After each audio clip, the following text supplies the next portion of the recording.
Посмотрим сейчас, дорогие мои, на пороге каких событий вы находитесь, что войдет в вашу жизнь уже очень и очень скоро.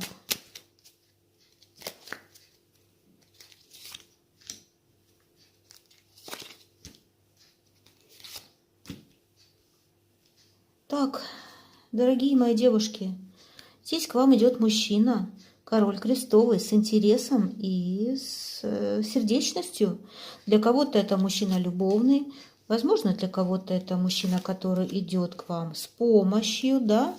То есть здесь информация может как бы раздваиваться, да.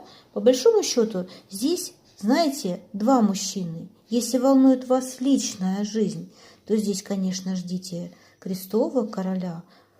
А если вас волнует помощь казенного мужчины, то вполне возможно такой мужчина тоже вам поможет.